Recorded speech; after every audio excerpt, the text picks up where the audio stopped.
sa isang nakakagulat at kontrobersyal na hakbang bago ang napipintong usapan sa pagitan ni Ukrainian President Volodymyr Zelensky at si US President Donald Trump tungkol sa posibilidad ng isang ceasefire o tigil putukan sa nagaganap na digmaan, ay naglunsad muna ng matinding opensiba ang mga puwersang militar ng Kyiv laban sa mga tropa ng Moscow upang iligpit ang mga ito sa kanilang sariling teritoryo at ipatikim sa mga sundalo ng Kremlin ang matinding galit ng mga Ukrainian, kung saan ayon sa mga ulat na ating nakalap ay pinulbos ng Ukrainian forces ang mga sundalong Ruso sa isang serye ng precision strikes at counter-offensive operations sa mga border ng magkabilang panig, partikular na sa loob mismo ng rehiyon ng Kursk. Ito ay naganap sa kabila ng lumalakas na panawagan mula sa pandaigdigang komunidad na ihinto na ang labanan at hanapan ng diplomatikong solusyon ng hidwaan upang tuluyang tuldukan ang karahasan na ito, na ipinahayag ng ilang opisyal ng Kyiv na ang pagsalakay na ito ay isang huling ganting hakbang laban sa puwersa ni Russian President Vladimir Putin bago pa man tuluyang maisakatuparan ang potensyal na kasunduan tungkol sa tigil putukan. Na ayon sa kanila ay hindi maaring basta-basta na lamang bumitiw ang Kyiv sa labanan nang hindi ibinibigay ang matinding dagok sa kalaban dahil sila ang nag-umpisa ng tunggalian na ito, at dapat maranasan din nila kung ano ang naranasan ng mga Ukrainyano noong bigla silang nagpakawala ng maraming mga missile na nakatutok sa mga lungsod ng Ukraine at nagresulta sa pagkamatay sa maraming mga sibilyan, na ang aksyong militar na ito ng gobyerno ay isang magandang paraan upang itumba ang mga tropang Ruso na patuloy na sumusunod sa mga utos ni Pangulong Putin. Hindi pa malinaw kung gaano kalawak ang pinsala sa panig ng Moscow, ngunit ilang independent reports ang nagsasabing daan-daang sundalong Ruso ang nalagas sa isinagawang opensiba ng Ukraine at daan-daang sundalo rin ng Kremlin ang nasugatan at isinugod sa hospital ng kaalyado nitong North Korea, na siguro naghirap na talaga si Putin at halos puno na ang mga hospital nito, kaya humingi na ito ng tulong sa Pyongyang upang gamutin ang mga militar nitong pinulbos lang ng mga Ukrainyano sa gitna ng digmaan.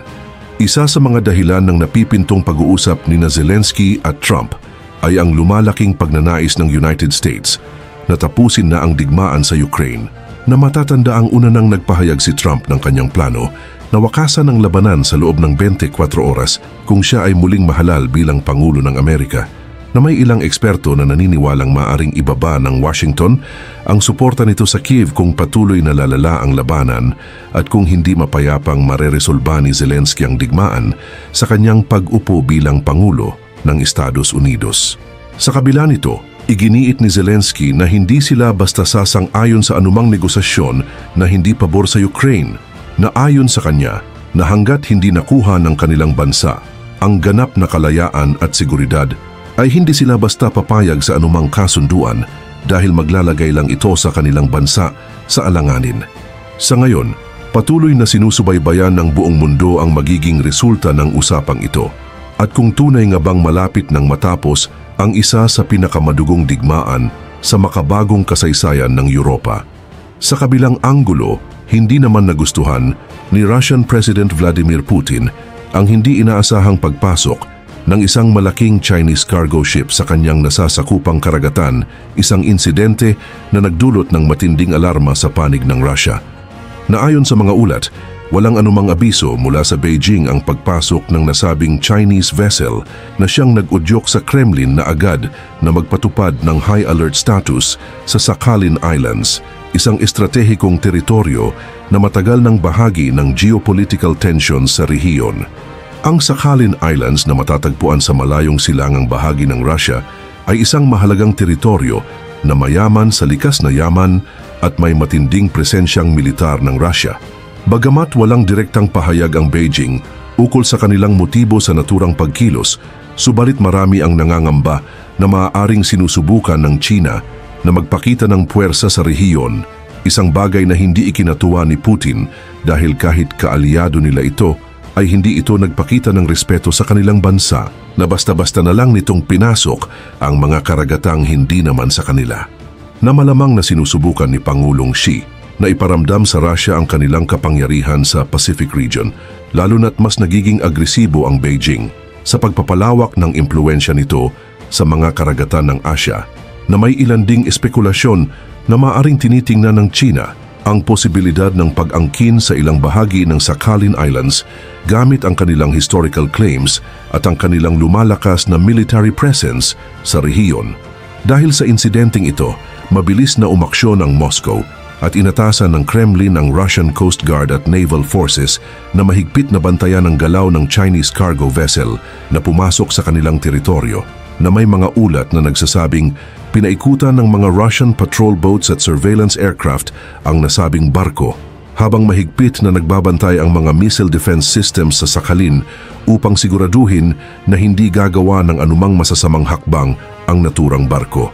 Sa isang pahayag mula sa Russian Ministry of Defense, sinabi nilang hindi nila papayagan ang anumang dayuhang puwersa na basta-bastang makapasok sa kanilang teritoryo ng walang pahintulot, na ayon sa kanya, "We will protect our territorial integrity at all costs. Any unauthorized entry into Russian waters will be treated as a potential threat." Ang mga pangyayaring ito ay naganap sa gitna ng patuloy na lumalalim na alyansa sa pagitan ni Putin at Xi Jinping, lalo na sa larangan ng ekonomiya at militar. Gayunpaman, pinapakita ng mga kaganapang ito na hindi rin ganap na pinagkakatiwalaan ng Moscow ang Beijing pagdating sa usaping teritorial.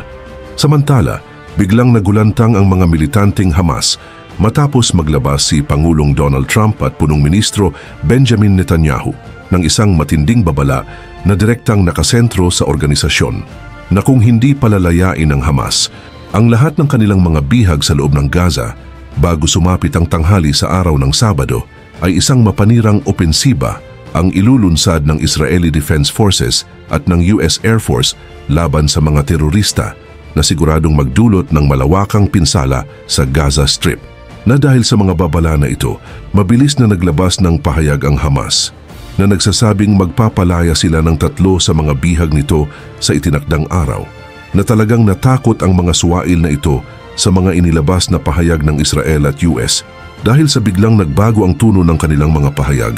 at napagdesisyunan nila na pakawalan na lang ang huling alas nito upang hindi lumapag sa mga syudad ng Gaza ang mga air-to-ground missile ni Netanyahu at Trump, na mas mabuting pinili nilang ilabas ang mga bihag